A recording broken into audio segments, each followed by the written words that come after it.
Welcome to Entrepreneur Mindset Reset, the podcast for entrepreneurs who want to learn from fellow business owners how to decrease the chaos and increase their sense of fulfillment while becoming more profitable.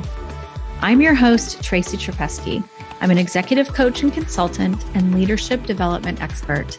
I'm also mom to two amazing teenagers and a menagerie of adopted furry family members. In each episode, we explore challenges, opportunities, and actionable tips to help you take control of your time and energy and improve your bottom line while staying true to your vision. You'll hear from me and my guests how we've tackled some of the pitfalls and unexpected surprises that entrepreneurship delivers. We're the real deal, and we're here to inspire and encourage you. Let's dive in. Welcome to episode 54. Thank you for joining us today for a teaching session. I have committed to monthly solo episodes where I share what I've learned in my journey and what I teach my clients.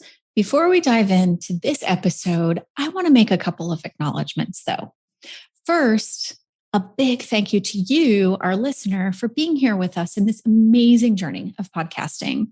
I have really enjoyed this past year and a half of interviews with our amazing guests who run the gamut of industries, business stages, and areas of expertise.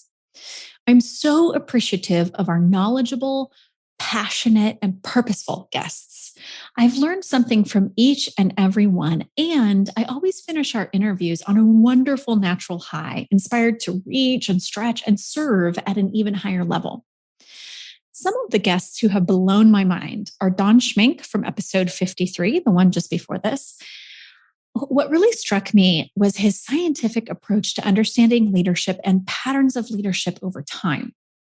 I remember also feeling very comforted at the end as a recovering perfectionist when Don said he also struggles with some perfectionism tendencies, but has committed to launching all programs and new initiatives at 70% completion and adjusting along the way. I had an aha, I realized that my 80% maybe was holding me in a pattern of perfectionism because, to be honest, I think I moved the goalposts a lot for myself. So I committed to launching at 70% and making adjustments after, and iterating over time. Another guest who left me with my jaw nearly on the floor was the incredible Fabienne Fredrickson, best-selling author and mentor to women business owners from episode 48. When she talked about how we can reframe how we view marketing as a part of who we are that contributes to how we serve, I had one of my biggest aha moments to date on this show. I realized that many of us are holding ourselves back from writing our best copy or sharing our best stories because of the negative associations we may have with marketing. It's not a necessary evil. It's an act of service. This was a big, huge aha. Now let's go all the way back to the beginning to episode 2 with Jody Mackey of Girl on Fire. I'd like to acknowledge that this was her first podcast interview, and she nailed it as she shared her passion to build a world where we can all protect our brothers and sisters and create safety, without which, she says, we cannot thrive. I just so enjoyed talking with Jody and basking in the passion and drive that just oozes from her pores. Another first-timer was Martha Newport from episode 15. Martha is a powerhouse real estate agent who has mastered building a team and scaling a business. At the time of recording, she was in a major growth phase and continues to grow, though my inside intel reveals that she's recently done a major rebrand to include and create space for other agents on her team to shine and to provide other services beyond staging, buying, and selling homes. They are now also offering coaching for other realtors and business owners and have decided to really trust their instincts and allow for all of their team to shine while responding to what the market is asking for, which is support with building their businesses. It's so cool to see a guest continuing to grow and evolve both as humans and in their businesses. I could probably go on forever. I'll stop here and just reflect on what's lighting me up doing this podcast. For me, it's about community and connection. So if you, dear listener, ever feel like you're alone on this island called entrepreneurship, Please know that we're here holding the bucket of stuff for you so you can spread your wings. And remember to connect with us on Instagram or LinkedIn if you'd like to chat about your journey or just have a conversation with a kindred spirit.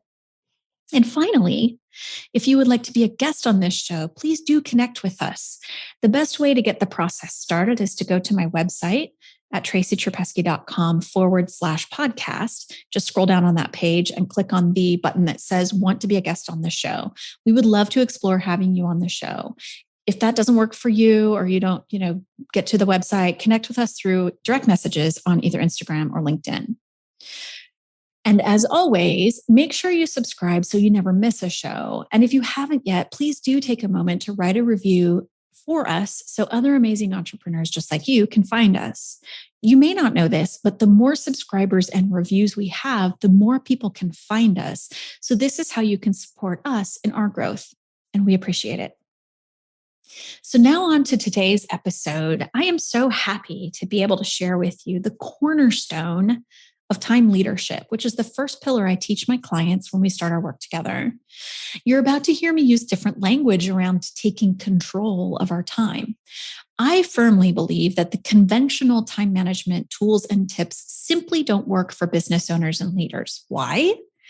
Because management, just that word, implies control. And we really don't need to, nor can we actually, control time. But when we elevate our thinking and our approach to how we view time, now we're thinking like a CEO or the leader of our organization. When we change this, everything starts to make so much more sense with respect to time and how we can optimize it. If you're like my clients, you might be experiencing something like this. My clients come to me with various frustrations and desires, but 100% of my clients share one complaint: not enough time. I had a client named Jeremy whose top priorities were to clear up time to eat lunch, to leave on time every day, and to open up 2 half days, one for research to stay on top of his game, and one to be with his young children in the afternoon while his wife was recovering during her maternity leave. He shared with me that he was waking up at 3 a.m. dreaming that his practice was a monster swallowing him whole by the head down. He was considering selling his practice and going into a hospital environment, even though that environment wouldn't support his ultimate dream of expanding his practice and opening a multidisciplinary integrative wellness center. He was exhausted, hardly ever had time to eat during his workday, and never had time to do his research and writing. His wife was worried about his well-being, and she was also a little frustrated because he was often late coming home from work and often late picking up their 2 older kids from daycare. He was struggling to be present in all aspects of his work and life. His revenues had stalled, and he couldn't see how he could grow his practice without working even more, which definitely wasn't an option for him. He was also performing some admin tasks to pick up the slack, which is never recommended for the provider. In a few words, he was a hot mess while his practice was growing exponentially. The systems he had in place when he was flying mostly solo were no longer sustainable, and he was afraid his practice was going to crumble beneath him. At this point of growth, his practice was too painful to scale. Let me say that again, because this happens to business owners. There comes a point when if we don't up-level our systems, the business or the practice in this case becomes too painful to scale. And Jeremy couldn't fathom how he could serve more patients, even though he had a waiting list and a backlog of patients waiting to see him. Jeremy's business had grown to the point where it demanded that he up his leadership game. His practice demanded that he step out of the doer role and into the high impact CEO role that he was meant to play and that his practice needed in order to scale. Can you relate to any of this on any level? I can. I've been there. So you might know me, Tracy. I'm an executive coach and a business consultant. I'm a mom to 2 teenagers, one who's 18 and ready to head to college in August, and one who's 16, finishing his sophomore year in high school. I'm happily married to Aaron, and we relocated to Chapel Hill, North Carolina from the DC area in 2017. One of the best moves either one of us has ever made, by the way. We're loving our life here. For the past almost 12 years, I have been working with private practice owners and their teams to help them connect deeply with their visions and grow their businesses to support their dreams, many of which go way beyond medical and healthcare. I worked in the corporate world in operations, and also I worked as a consultant. I got to go to Nigeria twice in 3 months on a consulting project. It was really cool, super eye-opening, and taught me a lot about why I love connecting with people so much. When I was in corporate, I had over 200 people reporting to me through various channels.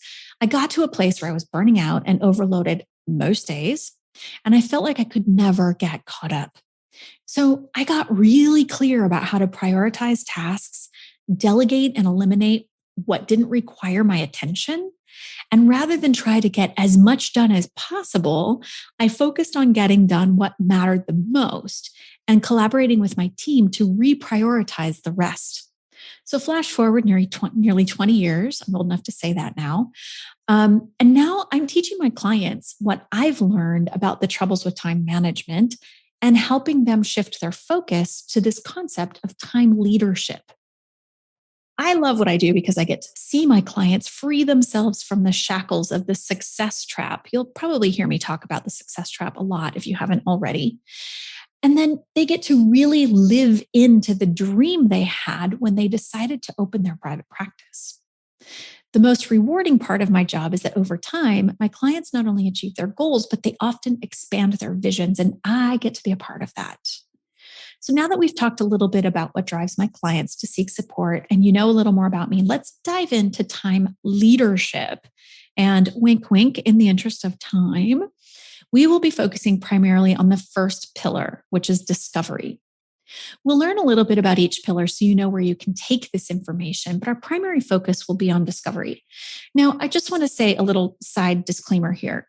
I gear my content mostly towards practice owners, but anybody who owns a business and steps into a leadership position within a business, whether you own it or you're a high level within a business, you can use this information. So if I'm talking about doctors and you're not a doctor, don't worry, hang in because this is good information.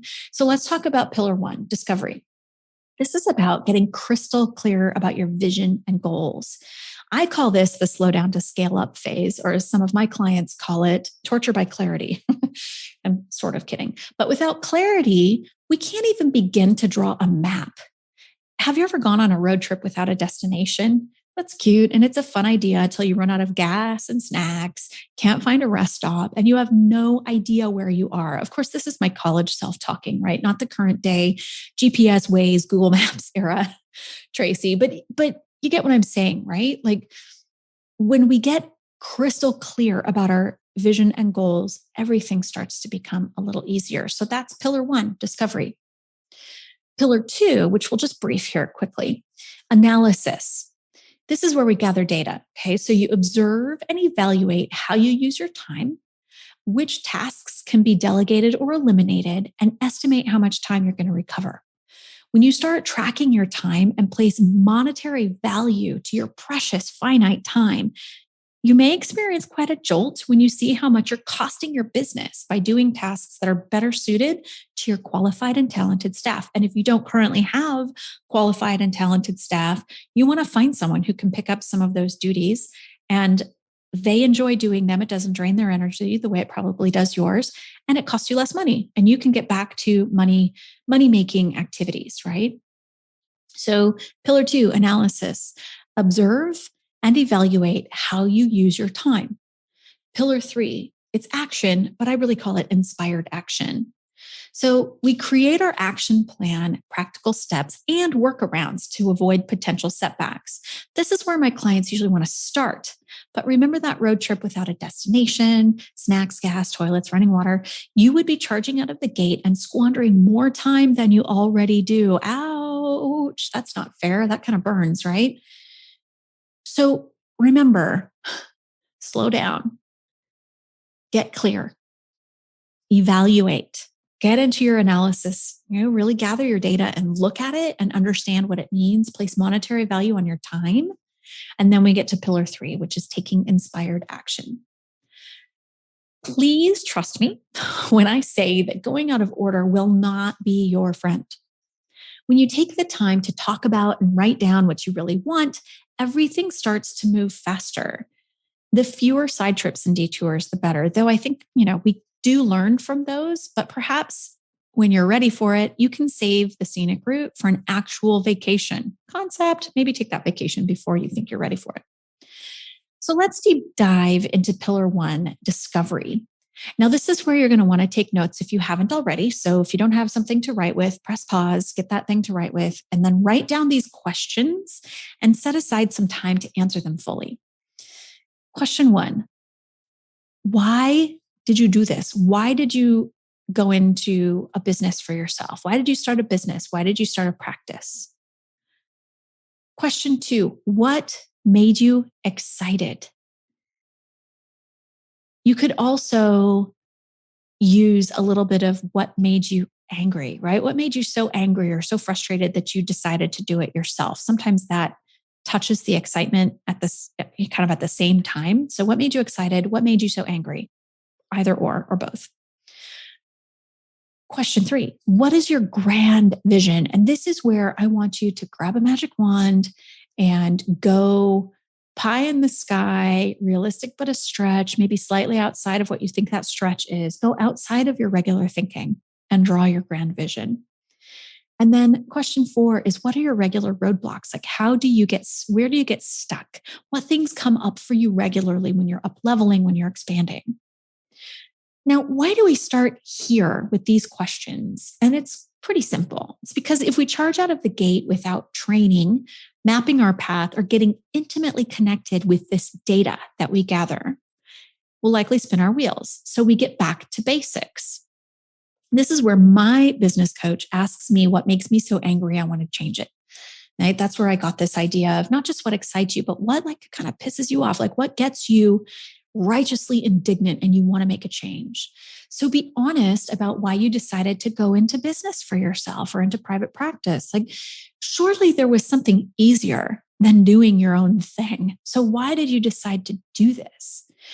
So when you're ready, and hopefully slightly before you're ready, set aside some time so you can write your answers to these questions and reflect on them again later. Now, this is the juicy bit.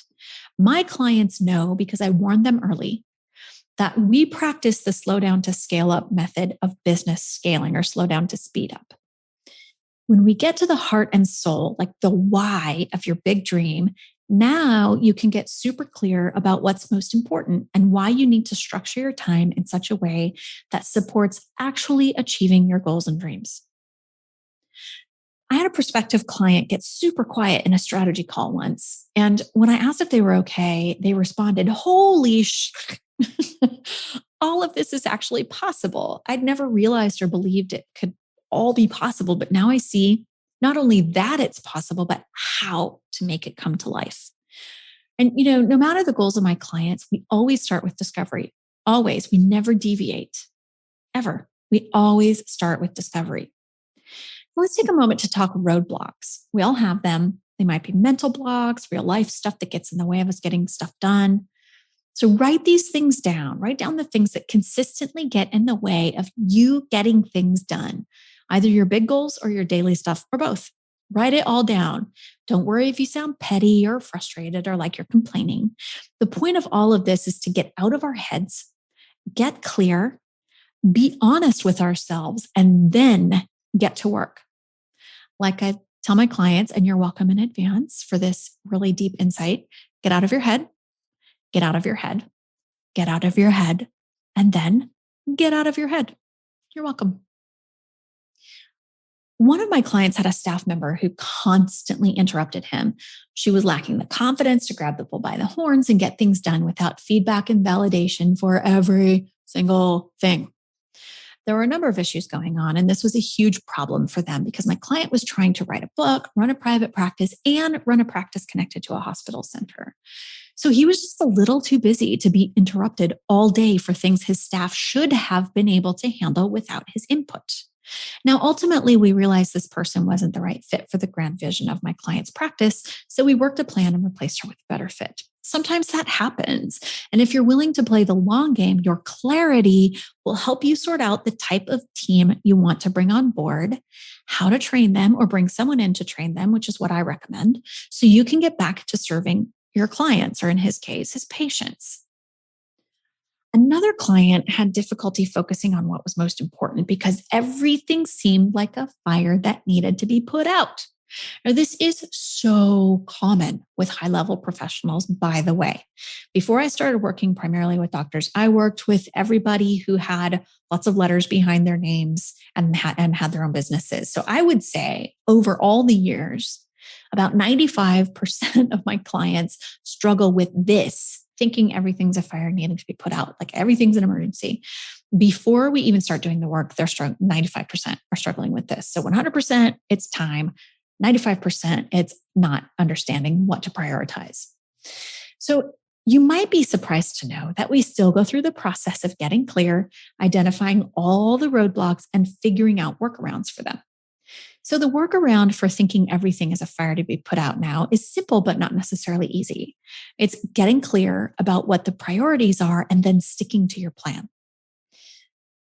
You got to communicate that with your team, right? Make it clear, get it written into your operations manuals, which I call the office Bibles, and prioritize like your life and business depend on it because ding, ding, ding, they do. This step, all of this, right? Discovery is imperative to your success. I cannot emphasize this enough. Discovery, identifying roadblocks and workarounds is like taking a self-defense class, like before going into a bad neighborhood. We do not recommend this, of course, but it'll give you a different air about you. It'll seem like you're impervious. Nobody in a bad neighborhood will mess with someone who's walking tall and appears armed. I'm just saying, please don't take this super literally. This is really a metaphor. And maybe it's not the best metaphor, but you'll be walking tall. You'll have a plan for all contingencies you can possibly dream up. And when things go sideways, like they occasionally do, you'll have a plan and it will be much less likely that you can be derailed by stuff going sideways. So from here, now you're ready to tackle the next two pillars, which as a reminder are analysis and action. Remember the pro tip? Don't skip steps. So let's review what we've learned together. I briefed you on the 3 pillars of time leadership. You know why it's so important not to skip steps. And we started today with discovery. This step is about getting crystal clear on why you do, what you stand for, and what sets you apart from other business owners. Remember, this is the slow down to scale up method, but it doesn't necessarily mean you're slowing your business growth unless you want to do that. Now, remember my client, Jeremy, who barely had time for lunch. He had only just started the first pillar work of discovery and increased his revenues in 3 months' time, actually by 40% in 3 months' time. He hadn't even moved on to the next 2 pillars yet. In the first year that we worked together, he doubled his business. Going into year 2, he doubled again. Amazing. And of course, as I may have mentioned before, maybe a couple of times, do not skip steps. The analysis and action pillars are just as important as discovery. However, without discovery, your analysis gives you data, but you'll be unclear about what you want to do with that data. And if you skip straight to action without clarity and having gathered your data and analyzed it, then you'll contribute to your own burnout, lack of time, loss of energy, and missed opportunities to serve your clients at the high standard that you've committed to. So now I want to talk to you about a program that could support you in taking back your time. And this is an invitation to doctors in private practice. I've created a program that will help you through all 3 pillars from start to finish and help you pave the way to taking back an hour per day, which is a full day per week. As you've seen here in our time together, I place a lot of emphasis on leading and guiding your time rather than, quote, managing it, right? Management implies that we have control over it. We can't control time. That's silly. And take off your director of the universe hat, you will see that. So, and as I mentioned earlier, there will be a point in the growth of your business that the business itself will demand that you rise to a different level of leadership. It will demand that you elevate, think and make decisions like a high impact CEO. As a business person, if you're in the service industry as a service provider, you may not have had that in mind when you decided to go into your business. And I get it, and you're welcome in advance, but you cannot escape this. You have to let go of a big portion of the day-to-day if you intend to scale your business. You just do. Now, the good news is that as the CEO of your business, you aren't required to do all the work. The bad news is that you are, and this is really not bad, you are required to have a crystal clear vision and be prepared to make decisions based on how they relate to you and align with your vision. So my invitation to you is to book a strategy session with me. Now, together we can map out a clear leadership plan where you take into account what you really want, where you're headed, and what you're willing to do to achieve your goals. The success of your business depends on your clarity. And to quote my business coach, money and attention seek the highest level of clarity. And who couldn't benefit from increased revenues? If you decide to take me up on this offer and we have a strategy session together, we'll spend 45 minutes on the house to craft your plan. I can comfortably predict one of two things will happen. Remember, I've been doing this for almost 12 years, so I've seen it many, many times. One, you'll love our plan and you'll want to implement it on your own, and would be honored to have spent the time with you. And, all I ask is that you keep me posted and let me know how it's going. Two, you will love your plan and decide you want more support implementing it, in which case we can explore working together to help you achieve your dreams and vision. It's really that simple. You can click on the link in the show notes to schedule your strategy session. Remember, this is an invitation to practice owners and or their practice managers, so working with medical and healthcare practices. I want to thank you for being here and for taking time out of your busy day to listen. I appreciate you, and I'm grateful to have spent this time together. Make sure to share a review on Apple Podcasts so more entrepreneurs like you can find us. And now let's go discover and get clear so you can have the life and business of your dreams. See you next time. Thank you for listening to this episode of Entrepreneur Mindset Reset. Be sure to click the subscribe button so you'll never miss a show. As you know, reviews are what help your fellow entrepreneurs find the right podcasts for them. So please leave us a review and tell your friends about us so more people can hear the valuable information we share in each episode. If you are a medical practice owner and you're struggling with overwhelm from the daily business operations and decisions and trying to manage your time and all that juggling, schedule a talk with me by visiting my website at tracycherpeski.com/medical-practices. Link is in the show notes. We look forward to hearing from you and celebrating your success.